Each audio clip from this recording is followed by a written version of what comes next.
Avis vascular centre మన దేశంలోనే the best varicose vein hospital.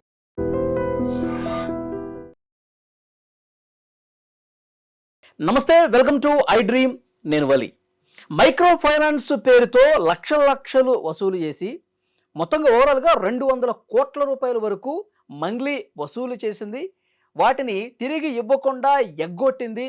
పెద్ద స్కామ్ అని చెప్పి లాయర్ సుబ్బారావు కంప్లైంట్ ఇచ్చారు. రివర్స్గా లాయర్ సుబ్బారావు మీద మంగ్లీ కూడా రివర్స్ కంప్లైంట్ ఇచ్చింది. నన్ను డీఫేమ్ చేయడానికి ప్రయత్నం చేస్తున్నాడు, హెరాస్ చేస్తా ఉన్నాడు, 10 లక్షల రూపాయల డబ్బులు కూడా డిమాండ్ చేశాడు, ఇతని మీద చర్య తీసుకోండి అని చెప్పి ఆమె కూడా కంప్లైంట్ ఇచ్చింది. ఈరోజు సిపి సజ్జనార్ గారిని కూడా కలిసి కంప్లైంట్ ఇచ్చింది అతని మీద చర్య తీసుకోవాలని. సో ఓవరాల్గా ఈ మంగ్లీ కేసు గురించి ఈ వీడియోలో మనం మాట్లాడదాం. కొన్ని సంచలన నిజాలు ప్రజలకు తెలియాల్సినటువంటి అవసరం ఉందని చెప్పి స్టూడియోకి వచ్చారు శేఖర్ భాషా గారు. మాట్లాడదాం. భాషా గారు నమస్తే అండి. భాషా గారు, అడ్వకేట్ సుబ్బారావు ఏం మాట్లాడారో మీరు విన్నారు. నిన్న మంగ్లీ ఆ స్టేషన్ దగ్గరకు వచ్చి ఏం మాట్లాడారో మీరు విన్నారు. ఏం చెప్తారు మీరు? సో నేను కొన్నాళ్ళు వేరే పరిస్థితుల దృష్ట్యా వీటికి దూరంగా ఉన్నాను నా బిజీ షెడ్యూల్లో. బట్ నిన్న వరుసపెట్టి ఫోన్లు వస్తుంటే అసలు ఏం జరిగిందని చెప్పి చూసినప్పుడు ఎవరు సుబ్బారావు అనే లాయరు చేశారంటే అసలు ఏంటి చూద్దామని పెడితే, సుబ్బారావు అంటే సుబ్బు అడ్వకేట్, యాక్టివిస్ట్ కూడా. ఆయన చాలాసార్లు నేను కలిసాను ఆయన్ని, చాలా డిబేట్స్లో పాల్గొన్నా. I know him, very fire person. అంటే నాకు తెలిసినంత వరకు ఆయన ఒక మంచి కాజెస్ కోసం పోరాడే మనిషి, దాంట్లో డౌట్ లేదు. అయితే తర్వాత ఓన్లీ మీడియాలో వచ్చే న్యూస్ కాకుండా నేను గ్రౌండ్ లెవెల్లో అసలు ఏం జరిగింది అనేది, ఆ ఆఫీస్లో జరిగిన ఆ మీటింగు, ఆ పంచాయతీ అది ఏంటి అనేది కనుక్కునే ప్రయత్నం చేశాను. అక్కడ నాకు తెలిసిన వాళ్ళు కొంతమంది ఉంటారు. అక్కడ నాకు క్లియర్గా తెలిసిన సమాచారం ఏంటంటే చాలా గట్టిగా అరుపులు వినబడ్డాయి. పచ్చి బూతులు తిట్టినారు, గుద్దిచ్చి చంపించేస్తాం, యాక్సిడెంట్లో పోతావురా, నీకు నాకు ఆల్రెడీ కొన్ని మర్డర్ కేసులు ఉన్నాయి నా మీద, ఇటువంటి మాటలు వినబడ్డాయి అక్కడ. ఓకే, దీన్ని విన్న ప్రత్యక్ష సాక్షులు కొంతమంది. నాకు ఈ మాటలు అన్నది ఎవరండి? ఆ రూమ్లో పక్కన ఒక క్యాబిన్లో ఈ సెటిల్మెంట్ జరుగుతున్నప్పుడు పక్కన విన్నవాళ్ళు ఈ సుబ్బారావుని ఉద్దేశించి అన్నారు. అన్న వ్యక్తులు ఎవరో మరి తెలియదు, మాటలు అయితే ఇలా ఉన్నాయి. ఇది జరిగిన కొద్దిసేపు నేను అడిగాను, కొట్టారా సుబ్బుని అని అడిగాను. అంటే లేదు, కొట్టలేదు, చెయ్యి ఎవరు చేసుకోలేదు, కానీ చాలా గట్టిగా బెదిరించారు, డబ్బులు కూడా ఆఫర్ చేశారు. నేను విన్నది ఏంటంటే, ఐ డోంట్ నో, మీరు సబ్జెక్ట్ సుబ్బు గారు కరెక్షన్, ఆయన మరి బయట ఎక్కడో 20 లక్షలు అని చెప్పినట్టు విన్నాను. బట్ నేను అక్కడ విన్నది అంటే 2 కోట్ల దాకా ఆఫర్ చేశారు అన్నట్టుగా నాకు వస్తున్న సమాచారం. అంటే ఏమీ లేని దానికి అంత ఎందుకు ఆఫర్ చేస్తారు? ఇప్పుడు నీ తప్పు లేదు అనుకుంటే నేను అసలు ఎందుకు అక్కడికి వచ్చి సెటిల్మెంట్ మాట్లాడతావు నువ్వు? ఓకే, అసలు నాకు సంబంధమే లేదయ్యా అనుకున్నప్పుడు నువ్వు ఎందుకు అక్కడికి వస్తావు, ఎందుకు ఇతన్ని పిలిపిస్తావు, ఎందుకు ఇంత మాట్లాడతావు? 4 గంటలు జరిగిందట. సో ఈ ఆఫీస్కి పంజగుట్ట పిఎస్కి కూతవేటి దూరం, కరెక్ట్గా 100 మీటర్లు. ఈ లాయర్ సెటిల్మెంట్ చేయడానికి కూర్చున్న స్టేషన్కి 4 అడుగులు నడుచుకొని పోతే పంజగుట్ట పిఎస్. సో అందరికీ ఇవ్వాలి అని చెప్పి నేను గట్టిగా పట్టుబట్టినట్టుగా కూడా వాళ్ళు విన్నట్టుగా నాకు తెలుస్తుంది. ఇది వీళ్ళు ఆఫర్ చేసినా సరే బాధితులకు న్యాయం చేయండి అని అన్నాడు. ఆయన అన్నాడు అనేది ఆయన చెప్పడం కాదు, అవతల పక్క క్యాబిన్లో వింటున్న వాళ్ళు చెప్పిన మాట. ఈయన నిలబడ్డాడు, లేదు నాకు డబ్బులు అవసరం లేదండి, వాళ్ళకి ఇవ్వండి, వాళ్ళకి న్యాయం చేయండి, ఒకానొక స్టేజ్లో అందరికీ కాకపోయినా ఇగో వీళ్ళకైనా న్యాయం చేయండి. మళ్ళీ అట్ ద సేమ్ టైం ఆయన క్లయింట్స్ చూసుకున్నాడు. అతను ఎవరైతే కలిసి మాకు న్యాయం చేయండి అన్నారో కనీసం వాళ్ళకైనా ఇప్పించండి, మిగతా వాళ్ళ సంగతి నాకు తెలియదు, నాకు సంబంధం లేదు, బట్ వీళ్ళకైనా చేయండి అంటే ఇక్కడ మళ్ళీ ఎథిక్స్ పరంగా సుబ్బుని గట్టిగా ప్రశ్నించాలి. ఏమ్మా మీ వాళ్ళకి మాత్రం న్యాయం చేస్తే సరిపోతుందా, మిగతా వాళ్ళకి చేయొద్దా అని కూడా అడగాలి. సరే, వాట్ ఎవర్. ఇది వాళ్ళు విన్న మాటలు నాకు నేను కనుక్కున్నప్పుడు నాకు తెలిసినవి. ఇక నాకు అసలు సంబంధమే లేదు. ఈ సుబ్బు అనేటోడు బిగ్ బాస్కి వెళ్ళడానికి రకరకాల ఫేమ్ అవ్వడానికి ప్రయత్నిస్తున్నాడు. ఏదైనా సినిముఖి అంటే క్రష్, అయితే నాకు ఐశ్వర్యరాయ్ అంటే క్రష్ ఉంటే ఏంటి తప్పు? శ్రీముఖి అంటే క్రష్, లేకపోతే జయమాల్ అంటే క్రష్, జ్యోతిలక్ష్మి అంటే క్రష్, అయితే ఏంటి దానికి దీనికి సంబంధం ఏంటి? ఓకే, ఇలా ఒక నిందేస్తే బిగ్ బాస్కి వెళ్ళాలనుకుని ఫేమ్ అవుతున్నాడు, సరే బిగ్ బాస్కి వెళ్ళాలని అనుకుంటారు, నీకు వస్తే వెళ్ళవా? వెళ్ళాలని చాలా మందికి ఉంటుంది. అది దానికి దీనికి సంబంధం ఏంటి అసలు? అసలు ఈ పాయింట్ ఎందుకు వచ్చింది అనవసరంగా? బిగ్ బాస్కి వెళ్ళాలని ఫేమ్ అవ్వాలనుకుంటే ఈవెన్ ఎందుకు టార్గెట్ చేయాలి? ఈయన లాయర్ వృత్తిరీత్యా ఈయన దగ్గరికి వచ్చారు బాధితులు, ఈయన వాళ్ళ కేసుని తీసుకున్నాడు. తీసుకొని జనరల్గా లాయర్కి సంబంధించి ఏముంటుందంటే, ఇది కోర్టులోకి వెళ్తే సంవత్సరాలు పడుతుంది, వీళ్ళకి డబ్బులు ఇప్పించాలంటే డైరెక్ట్గా ఏదో సెటిల్మెంట్ చేసి కొద్ది గొప్ప సెటిల్మెంట్ చేద్దాం అనేది చాలా వరకు ఉంటుంది. కోర్టులోకి వెళ్తే ఎప్పుడు తేలాలి? ఇవి కూడా మైక్రో ఫైనాన్స్లో పెట్టడం ఇవన్నీ కూడాను. గ్యాంబ్లింగ్లో పెట్టడం నీ తప్పు. నువ్వు పెట్టేసి ఇది నాకు డబ్బులు ఇప్పించానంటే, అరే అది మోసపోతావరా అని చెప్పి తెలియాలి కదా. ఈ మల్టీ లెవెల్ మార్కెటింగ్ ఉంటుంది కదా. మీరు ఒకటితో పెట్టించండి, వాడు ఇంకోటితో పెట్టించండి, వాడు ఇంకోటితో పెట్టించండి. మన స్టాలిన్లో చెప్పాడు, మీరు ముగ్గురికి చెప్పండి, వాళ్ళు ముగ్గురు చెప్పమని చెప్పండి. అలా పాపం ఒకళ్ళని తీసుకొచ్చారు, ఆవిడ పాపం ఇంకొక ముగ్గురికి చెప్పింది. ఇలా ఒక టీములు తయారై వీళ్ళు ఇనిషియల్గా ప్రతి చోట జరిగేది ఇదే. ఇనిషియల్గా టక్ డబ్బులు వచ్చేస్తాయి. 1-2-3 నెలలు అబ్బా వచ్చేస్తుంది ప్రతి ఒక్కడికి ఆశ. ఇక్కడ ప్రధాన శత్రు ఆశ, మంచి దురాశ. సో వీళ్ళందరూ వచ్చి పెట్టిన తర్వాత ఇప్పుడు లబ్బోదీపం అంటున్నారు. వాళ్ళు పెట్టింది కూడా మంగ్లీ గారిని చూసే పెట్టాము, మంగ్లీ గారి పేరు ప్రస్తావించారు. వీళ్ళందరూ డబ్బులు అడిగేవాళ్ళు. మంగ్లీ గారు హోటల్ స్టార్ట్ చేస్తున్నారు, తర్వాత పబ్ స్టార్ట్ చేస్తున్నారు, ఆసుపత్రి జరుగుతుంది. సో మీరు డబ్బులు పెడితే మీకు అత్యధికంగా లాభాలు వస్తాయి, ఆ లాభాలు మీకు ఇస్తాం. అది మంగ్లీ గారు ఇంటికి కూడా ఒకరోజు తీసుకెళ్లారంట కదా. అంటే ఇప్పుడు ఇది మామూలుగా ఏదో ముఖం తెలియని వాడు చెప్పడం కన్నా, ఇప్పుడు వీళ్ళు ఉంటారు, విరాట్ కోహ్లీ ఇది తాగేసి మీరు తాగండి భలే ఉంటారు. ఆయన ఎప్పుడు అది తాగని కూడా తాగడు కనీసం. అమితాబ్ బచ్చన్ చెప్పాడు, సోను సూద్ చెప్పాడు, అలాగే మంగ్లీ చెప్పింది. అది వేరు. అంటే ఒక బ్రాండ్ ప్రమోషన్ చేయడం అనేది వేరు. అది చేసిన దానికే కదా మనం అదే పంజగుట్ట పీసులు కేసులేని ఈ Bigg Boss celebrities gambling promote చేశారని చెప్పి వాళ్ళ మీద కేసులు అయినాయి కదా. సో ప్రమోట్ చేయడం వేరు. ఆ ప్రమోట్ చేసే కంపెనీ ఏదో ఉంది, వీడి మధ్యలో ఒక బ్రాండ్ అంబాసిడర్గా తీసుకోవడం వేరు. ఇక్కడ నీ ఇంటి వాళ్ళే, నీ తమ్ముడు, నీ చెల్లెలు, ఆవిడికి చేసుకోవాలనుకున్న సంబంధం కలుపుకోవాలనుకున్న వ్యక్తి, వీళ్ళందరే ఉన్నారు కదా అక్కడ. అవును.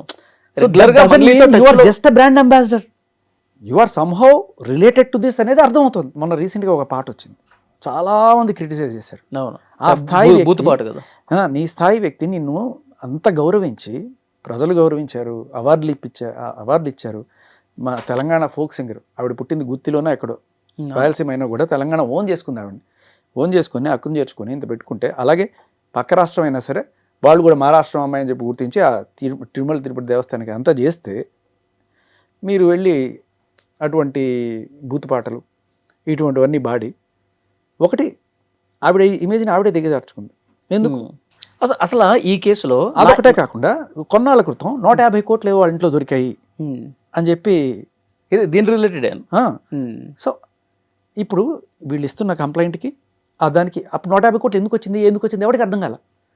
ఇప్పుడు ఈ కేసుకి వెళ్ళినప్పుడు మనకు తెలుస్తుంది. ఇక్కడ చాలా ఇంపార్టెంట్ థింగ్, మళ్ళీ ఈయన సుబ్బారావు వెళ్ళి అక్కడ కేసు పెట్టాడు పంజగుట్ట పిఎస్లో. వెంటనే ఎఫ్ఐఆర్ కూడా అయింది, విచ్ ఇస్ వెరీ గుడ్. ఎందుకంటే అక్కడ చాలా మంచి ఆఫీసర్స్ ఉన్నారు. ఎస్హెచ్ఓ రామకృష్ణ గారు అనుకుంటా, ఆయన I have seen him in action, very genuine, very sincere, very honest officer ఆయన. సో ఆయన ఈ సాక్ష్యాలు చూసి వెంటనే జనరల్గా వెళ్ళి ఒక మగాడు వెళ్ళి ఒక ఆడది నన్ను కొట్టేసింది తిట్టేసింది అంటే తీసుకోరు కేసు.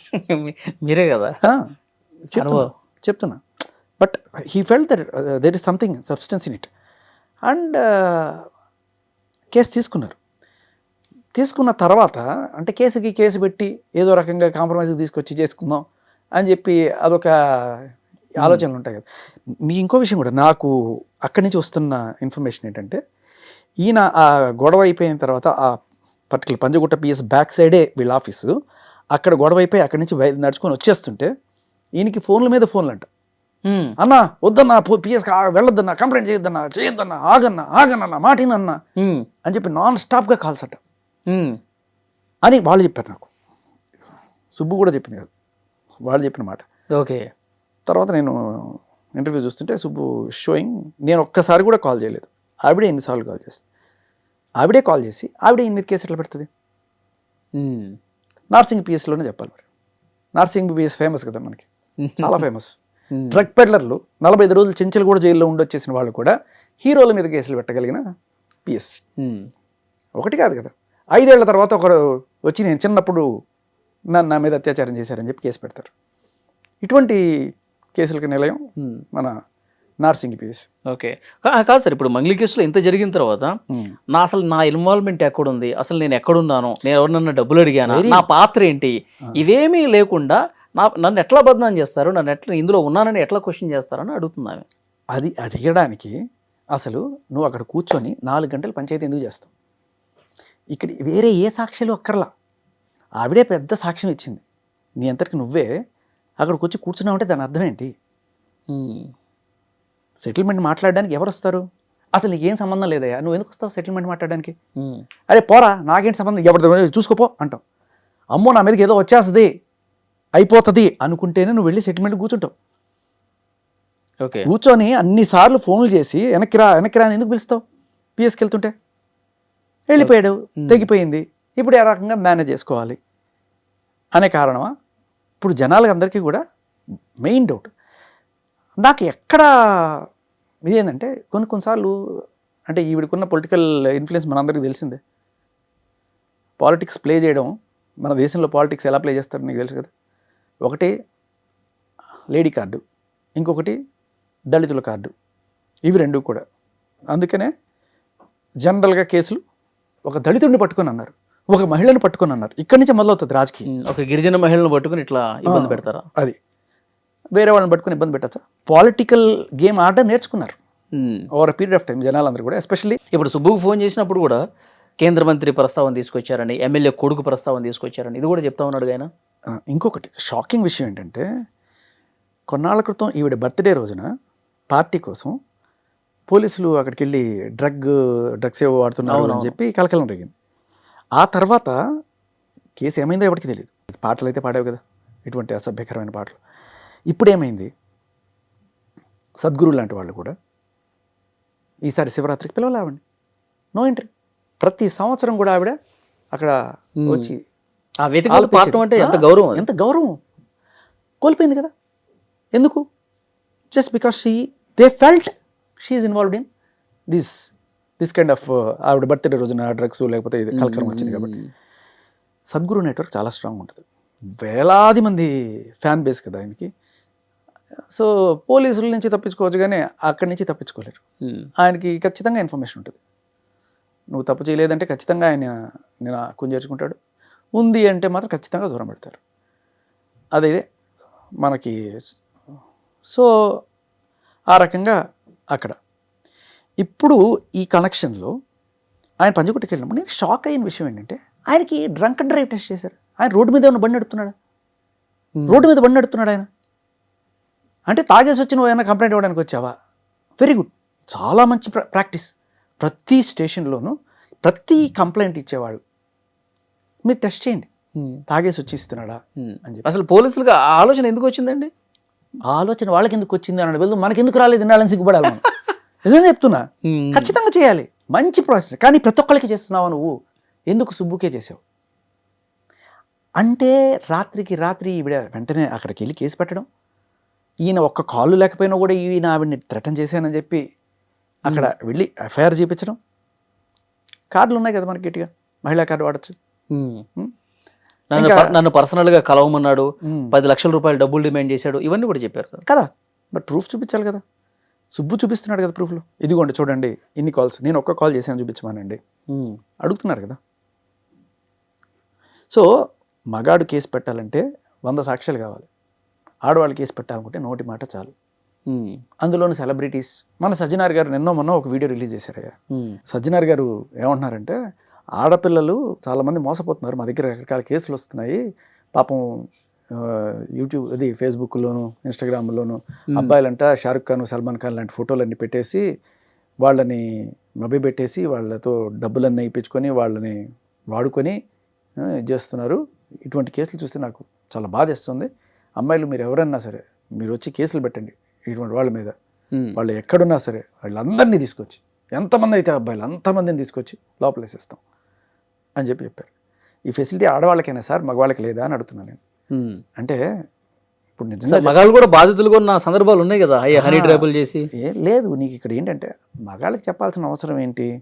ఇప్పుడు కేసులు ఎక్కువ ఎవరు వస్తున్నాయి? ఆడవాళ్ళే వస్తున్నాయి, మగాళ్ళు రావట్లేదు అనేది పోలీసుల వాదన. కానీ మగాళ్ళ కేసులు ఎక్కడ తీసుకుంటున్నారు సార్ మీరు? మగాడిచ్చే కేసులే తీసుకోరు కదా. మీరు కేసులు తీసుకోరు కాబట్టి ఈ కేసులే ఉన్నాయి కాబట్టి ఇదే ప్రాజెక్ట్ చేస్తారు. నిజం చెప్తే సూసైడ్ రేటు 3 మగాళ్ళు చచ్చిపోతుంటే ఒక ఆడవాళ్ళు ఉన్నారు. ఇంతకన్నా ఏం కావాలి? అంటే ఆయన మాటల్లో నేనేమో అంటే మోసపోయేవాడు మగాడ ఆడదా జెండర్ ఏంటి సార్? ఎవరైనా కావచ్చు. మీరు ఇలా ఆడవాళ్ళందరూ బై డిఫాల్ట్ అమాయకులు, మగాళ్ళందరూ బై డిఫాల్ట్ అగ్రెసర్లు. అంటే అమ్మాయిలు కొద్దిగా సెన్సిటివ్ ఉంటారు కాబట్టి బయటికి రాలేరు కాబట్టి మీకు మేము ఉన్నామన్న ఒక భరోసా ఇస్తున్నారు అనుకోవచ్చుగా. అదే అంటున్నా, కేసులు పెట్టేవాళ్ళే కదా, మగాళ్ళు వచ్చినా కూడా తీసుకోరు కదా. నేను అనేది అదే. ఇప్పుడు ఈ ఫెసిలిటీ మగాళ్ళకి లేదా? మగాడు మోసపోయాడు. ఇప్పుడు నిజం చెప్పాలంటే ఒక ఫేస్బుక్లోనో ఒక ట్విట్టర్లోనో లేకపోతే ఏదైనా ఇన్స్టాగ్రామ్లోనో మగాళ్ళు ఆడవాళ్ళని అట్రాక్ట్ చేయడం ఈజీయా, ఆడవాళ్ళు మగాళ్ళని అట్రాక్ట్ చేయడం ఈజీయా? వందల వేల అకౌంట్లు ఆడవాళ్ళు ఇక్కడ ఇవాళ రేపట్లో 500, 1000 రూపాయలు మీకు ఫ్రీ షోలు, సెమీ న్యూడ్ షోలు, టాప్లెస్ షోలు, ఇలా రకరకాలుగా ఇచ్చుకుంటూ డబ్బులు సంపాదించుకుంటున్నారు వాళ్ళు ఇవాళ రేపట్లో. అండ్ అలాగే కొంతమంది ఓయో రూములకు పిలవడం, అక్కడ ఒక సెట్టింగ్ పెట్టుకోవడం, వీళ్ళు వెళ్ళగానే పోలీసులు వచ్చేస్తారు, పట్టేసుకుంటారు. వీడికి రకరకాల, వీడు ఒప్పుకోకపోతే వీడు లక్షలు డిమాండ్ చేస్తారు, ఒప్పుకోకపోతే వీడి మీద కేసులు, అత్యాచారం కేసులు చూస్తూనే ఉన్నాం. దీనికి ఆడ మగ అనేది తేడా లేదు. డబ్బులు ఎవరన్నా సరే మోసపోయారు అనుకో, సరే పెళ్లి చేసుకుంటాను అని చెప్పి వాడు ఏదో అంతకుంటే డబ్బులు తీసుకోవడం, అది వేరే విషయం. ఇక్కడ మగాడి దగ్గర నుంచి డబ్బులు పొందడానికి వీళ్ళు వాడేది ఏంటంటే ఫేక్ రేప్ కేసు. రీసెంట్గా మనం చూసాం కదా, ఇంజనీరింగ్ కాలేజ్ అబ్బాయి ఓయో రూమ్కి వెళ్ళి అత్యాచారం చేశారంట. ఓయో రూమ్కి ఎందుకు వెళ్ళింది ఈమె? సంవత్సరంన్నరగా రోజు జరుగుతుందంట. అయినా ఆడవాళ్ళ అమ్మాయికులు. నువ్వు ఏమైనా అయిపో, అంటే మీరు ఎలాగో మగాళ్ళు పట్టించుకోరు కాబట్టి అంటే ఇక్కడ ఏంటంటే ఆడవాళ్ళు అయి ఉండాలి, సెలబ్రిటీలు అయి ఉండాలి. ఓకే, ఇప్పుడు ఈవిడెళ్ళి ఆ బాధితురాలు ఎవరైతే పాపం పంజగుట్ట పిఎస్లో బయట మీడియాతో మాట్లాడిందో, ఇట్లా నా దగ్గర నుంచి 5 లక్షలు తీసుకున్నారు, ఇట్లా వాళ్ళ దగ్గర నుంచి, వాళ్ళకి సజ్జనార్ గారు అపాయింట్మెంట్ దొరుకుతుందా? వాళ్ళు వెళ్ళి మాట్లాడచ్చా? Only celebrities. ఇప్పుడు మంగ్లీ ఎంత స్వేచ్ఛగా, ఎంత అఫీషియల్గా వెళ్ళి ఒక లెటర్ ఏదో ఇచ్చిందో, ఒక విజ్ఞాపన పత్రం అందించిందో తన మీద చర్యలు తీసుకోవాలి సుబ్బారావు మీదని, మరి ఈమె కూడా అంతే స్వేచ్ఛగా, అంతే డైరెక్ట్గా సజ్జనారాయణ గారిని కలిసి మంగ్లీ పేరు చేసి డబ్బులు కట్టించుకున్నారు, మేము మోసపోయాం, మీరు యాక్షన్ తీసుకోండి అని చెప్పి వాళ్ళు కూడా ఇచ్చే స్వేచ్ఛ ఉండాలి. అదే కదా, మీరు సెలబ్రిటీయా? మీరు మగాళ్ళు అంటే అట్లా తీసుకోరు. మీరు అదే ఓపెన్గా చెప్పేశారు కదా నిన్న. ఆడవాళ్ళు మీకు అన్యాయం జరిగితే మేము, అంటే మగాళ్ళకి అన్యాయం జరిగితే మేము లేవు. ఇప్పుడు ఈ కేసులో సార్ ఇక్కడ పాయింట్, చాలా ఇంపార్టెంట్ పాయింట్ చెప్తాను మీకు. ఈయన పిఎస్కి వెళ్తే డ్రంక్ అండ్ డ్రైవ్ టెస్ట్ చేశారు. ఈయనకి ఏ రోజైనా సరే డ్రంక్ అండ్ డ్రైవ్ కేసులు ఉన్నాయా? ఇంతకుముందు ఎక్కడైనా సుబ్బు మీద డ్రగ్స్ కేసులు ఉన్నాయా? లేవు. సస్పెక్షన్ ఉందా కనీసం? లేదు. ఈవిడ బర్త్డే పార్టీలో కలకరం రేగింది డ్రగ్స్ గురించి అని చెప్పి ప్రపంచమంతా న్యూస్ వెళ్ళింది. సద్గురు లాంటి వాళ్ళే ఆవిడని రానికుండా చేసిన నేపథ్యంలో ఈవిడ నార్సింగ్ పిఎస్కి వెళ్ళినప్పుడు ఈవిడికి ఎందుకు టెస్ట్ చేయలేదు? సుబ్బారావు చేసినప్పుడు మంగ్లీకి ఎందుకు చేయలేదు? ఎందుకు చేయలేదు? అమ్మాయిని అవమానిస్తారా సార్? అదే కదా మగాడంటే బై డిఫాల్ట్ అని కొట్టుకో, వాడు న్యాయవాదైనా ఏమైనా సరే అంతే. ఆయన ఓపెన్గా చెప్పారు కదా, ఆడవాళ్ళకి మేము ఉన్నాం, మగాళ్ళు మీరేమైనా అయిపోండి. ఇప్పుడు ఈ కేసులో ఏం జరగబోతుంది సార్? అదే అంటున్నా, నాకు బయటపడే అవకాశం ఉంది. ఎందుకంటే ఐ పర్సనల్లీ నేను ఎందుకంటే పంజగుట్ట పిఎస్లో ఎస్హెచ్ఓ రామకృష్ణ గారు నేను పర్సనల్గా కలిసా. లిటరల్లీ ఒక పేట్రియాట్ని చూసాను ఆయనలో, నిజంగా ఒక దేశభక్తి. ఆయన ఏదైనా కొనాలన్నా కూడా మేక్ ఇన్ ఇండియా అని కొంటున్నాడు ఆయన. ఉన్న కాసేపట్లో నేను గమనించిన మనిషి, ఆ వ్యక్తిత్వం అంత సిన్సియర్ ఆయన. అటువంటి పిఎస్ పరిధిలో ఇంత ఇది ఎలా జరిగిందనే నాకు ఆశ్చర్యం వేసింది. అంటే సుబ్బు లాంటి లాయర్ వచ్చి పెడితే ఆయన లోపల రానివ్వకపోవడం, ఆయన కొంచెం తక్కువ చేయడం, డ్రంక్ అండ్ డ్రైవ్ టెస్ట్ చేయడం ఏంటండి? డ్రంక్ అండ్ టెస్ట్ చేయడం అంటే చాలా మందిలో ఒక అనుమానం ఉంది, కొంతమంది ఏమన్నా మంగ్లీకి అనుకూలంగా వ్యవహరిస్తున్నటువంటి అనే సంకేతమే వెళ్తుంది కదా. ఇప్పుడు పోలీస్ స్టేషన్లో న్యాయం చేయడమే కాదు, న్యాయం చేస్తున్నట్టు ప్రజలకు తెలియడం కూడా చాలా ఇంపార్టెంట్.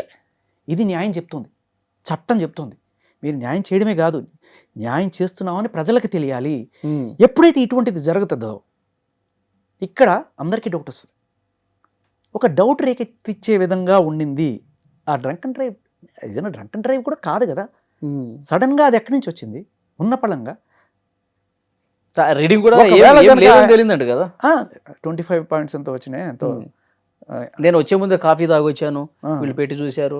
అదే పాయింట్ ఏంటంటే, మొన్న లావణి దొరికింది, డ్రగ్స్ టెస్ట్ చేశారా? చేయలేదు. 45 రోజులు చెంచల్గూడలో జరిగింది. ఈ రోజు దాకా ఈ 12 కేసుల్లో ఆవిడ వెళ్ళి పోలీస్ స్టేషన్లో కేసులు పెట్టడానికి వెళ్ళినప్పుడైనా సరే కనీసం ఈవిడ డ్రగ్స్ మత్తులో పెడుతుందా, నిజంగా పెడుతుందా అని చెప్పి టెస్ట్ చేశారా?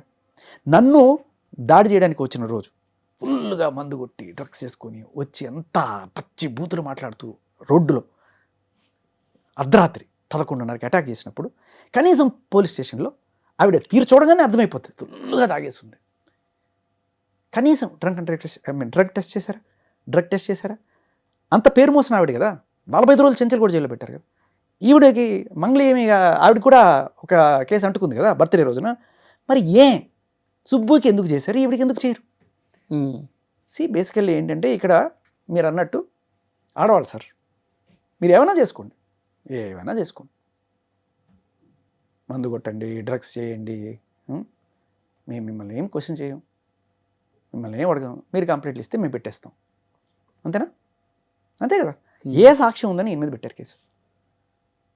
ఏ సాక్ష్యం చూపించారు ఈ రోజు దాకా? ఆవిడ చెప్పిన 2 ముక్కలు, శ్రీముఖి అంటే క్రష్, బిగ్ బాస్కి వెళ్ళాలనుకుంటారు. ఇవే సాక్ష్యాలు.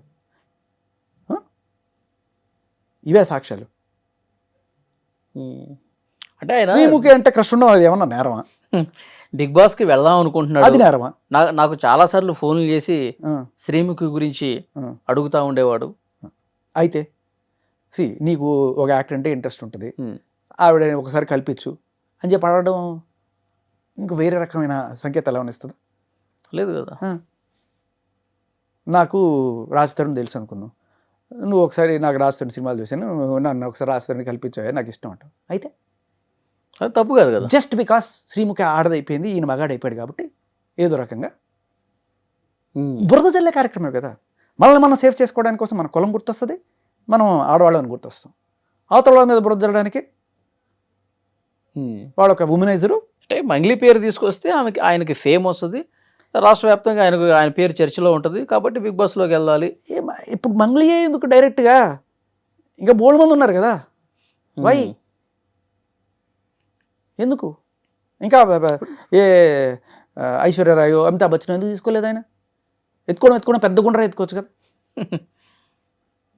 ఇప్పుడు మొత్తం స్టేట్ మొత్తం మీద ఈవిడైనా సెలబ్రిటీ. ఈయన దగ్గరికి క్లయింట్స్ వచ్చిన మాట వాస్తవం కదా, ఇది ఈ రోజుదే కాదు కదా. ఇవాళ ఆయన అక్కడికి వెళ్ళడానికి కూడా కారణం ఏంటి? నువ్వు ఆ రేంజ్లో ఆయన్ని దూషించి చంపేస్తానని వార్నింగ్ ఇచ్చి యాక్సిడెంట్లో పోతామని చెప్పి బెదిరించినప్పుడు ఆ పరిస్థితిలో ఆయన వెళ్ళి అక్కడ కంప్లైంట్ ఇచ్చాడు తప్ప ఆయన ఎందుకు వాళ్ళ కోసమే నిలబడ్డాడు కదా. వాళ్ళ కోసమే నిలబడ్డాడు అనేది కూడా వాళ్ళు చెప్తున్నారు. ఎంత డబ్బులు ఆఫర్ ఇచ్చినా ఆయన తగ్గలేదట. ఆయన మాటల్లో కాదు, ఆయన ఏముంది ఆయన చెప్పడం పెద్ద విషయం కాదు, ఆ పక్కన ఉన్నవాళ్ళు చెప్పిన మాట నేను చెప్తున్నాను మీకు. ఓకే, మరి పోలీసులు కూడా ఇన్వెస్టిగేషన్లో ప్రూఫ్స్ అడుగుతారు కదండి. సార్ ఒక మాట, ఇన్వెస్టిగేషన్ అంటే ఏంటి? పోలీసులు కనుక్కోవాలి అంతేగా. బేసిక్ ప్రైమ్ ఆఫేసి ఇస్తాం మనం. 10 కాల్స్ ఆవిడ చేసిందని చూపించారు. ఆయన ఎందుకు చేస్తుంది 10 కాల్స్? ఆవిడకి ఏంటి సంబంధం? చేసింది, మెసేజ్లు చూపించాడు. ఇన్ని ఉన్నప్పుడు పోలీసులకి ఇది చాలు. పోలీసులు ఏం చేయాలి? ఇప్పుడు ఇన్వెస్టిగేట్ చేసి దీంట్లో నిజాలు ఎంత ఉన్నాయి అని కనుక్కోవాలి, సాక్ష్యాలు వాళ్ళు తీసుకురావాలి, అది వాళ్ళ పని. బేసిక్ నువ్వు ఇస్తావు, ఖచ్చితంగా చేయగలరు. మన పంజగుట్ట పిఎస్ నేను అదే చెప్తున్నాను కదా, మంచి ఎఫిషియెంట్ ఆఫీసర్స్ ఉన్నారు అక్కడ, చాలా మంచి ఎఫిషియెంట్ ఆఫీసర్స్ ఉన్నారు. బట్ ఇప్పటికీ నాకు అర్థం కాని విషయం ఏంటంటే ఆ డ్రంక్ అండ్ డ్రైవ్ టెస్ట్ మరి ఎవరన్నా చెప్పారా, లేకపోతే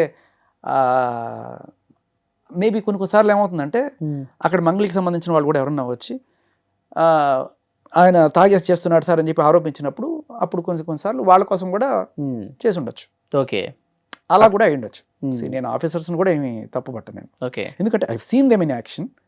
సచ్ ఏ ఆనెస్ట్ ఆఫీసర్ ఆయన. ఓకే, ఇప్పుడు అడ్వకేట్ సుబ్బారావు గారు అలిగేట్ చేస్తున్నట్టుగా రాజకీయ నాయకుల అండదండ కూడా ఉంది, పెద్ద పెద్ద నాయకుల పేర్లు కూడా చెప్తుంది కాబట్టి. ఎందుకంటే టీటీడీకి అడ్వైజర్ గా చేసింది కదా. అదే అంత ఇన్ఫ్లుయెన్స్ ఉన్నప్పుడు ఈ కేసు సజావుగా జరుగుతుందన్న నమ్మకం ఉందా? ఖచ్చితంగా లేదు. అంటే నాకు నమ్మకం ఎక్కడుందంటే ఆ ఆఫీసర్ మీద, ఆయన క్రెడిబిలిటీ మీద. పైనుంచి ఫోన్ కాల్స్ అది నా భయం. ఎందుకంటే పైనుంచి ఈవిడ వెళ్ళింది కదా, సజ్జనార్ గారు అంటే ఆడవాళ్ళకి మేము ఉన్నామమ్మా, ఏం చేసినా పర్లేదా? ఆడవాళ్ళు ఇబ్బందులు పడుతున్న ఆడవాళ్ళు, సమస్యలు ఎదుర్కొంటున్నటువంటి ఆడవాళ్ళు, మగాళ్ళ వల్ల వాళ్ళు ఏమి చేయలేని నిస్సహాయ స్థితిలో ఉన్న వాళ్ళకి రక్షణ కల్పిస్తాం ఆ యాంగిల్లో చెప్పుండొచ్చు సజ్జనర్ గారు.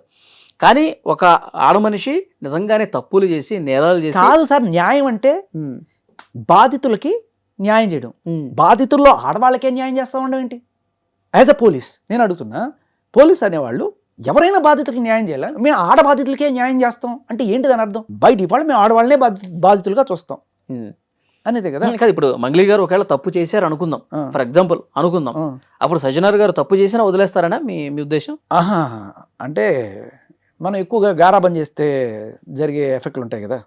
ఆయన ఇటువంటి స్టేట్మెంట్ ఇస్తే ఆయన ఉన్నారు కదా, మనం ఆడవాళ్ళకి ఆయన ఇప్పుడు అతని మీద చర్య తీసుకోండి సార్ అని కలిసినంత మాత్రాన ఒకవేళ తప్పు ఈ మీదని తేలిన విచారణలో మంగ్లీదే తప్పు అని తేలిన లైట్ తీసుకుంటారా అంటున్నా సజ్జనర్ గారు. విచారణ జరగాలి కదా అంటున్నా నేను. విచారణ జరగకుండానే పైనుంచి ప్రెషర్ వస్తే ఇక్కడ ఉన్న ఆఫీసర్ ఏం చేస్తారు? ఇలా డ్రంక్ అండ్ డ్రైవ్ నోట్లో పెడతారు. అది నిజంగా నాకు తెలీదు. అక్కడ ఉన్న మంగ్లీ ఏజెంట్స్ ఎవరైనా సరే అక్కడ ఉండి చేయండి, ఆయన తాగేసి వచ్చి చేస్తున్నాడు చూడండి అని చెప్పి అని ఉండొచ్చు. దానివల్ల అది చేసి ఉండొచ్చు, అంతవరకు నేను తీసుకోగలను. బట్ ఒకవేళ కనుక రాత్రికి రాత్రి సిచ్యువేషన్ మారిపోయి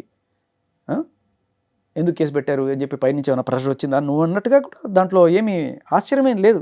ఎందుకంటే నువ్వు చెప్పినట్టు హైలీ పొలిటికల్ ఇన్ఫ్లుయెన్స్ ఉన్న మనిషి ఆవిడ. ఎంత పేరుంది, అవార్డులు ఉన్నాయి, ఎంత పలుకుబడి లేకపోతే నువ్వు ఆయన చెప్తున్నాడు కదా సెంట్రల్ మినిస్టర్ అని వాళ్ళు వీళ్ళ పేరు కూడా చెప్తున్నారు కదా. నో మ్యాటర్, పెద్ద ఆశ్చర్యమేం లేదు ఆవిడకున్న పొలిటికల్ బ్యాక్గ్రౌండ్కి, ఇట్స్ దేర్. కానీ మనం ఇక్కడ అప్రిషియేట్ చేయాల్సింది, ఇంత పెద్ద భయపెట్టినా ఇంత పెద్ద పేర్లు చెప్పినా ఈ మనిషి నిలబడ్డాడు కదా. అడ్వకేట్ సుబ్బారావు నిలబడ్డాడు. వీటికి దాటి నేను విన్నది 2 కోట్ల ఆఫర్ ఇచ్చినా కూడా లేదు వీళ్ళకి న్యాయం చేయండి మీరు అని చెప్పి నిలబడ్డాడు కదా. That's something.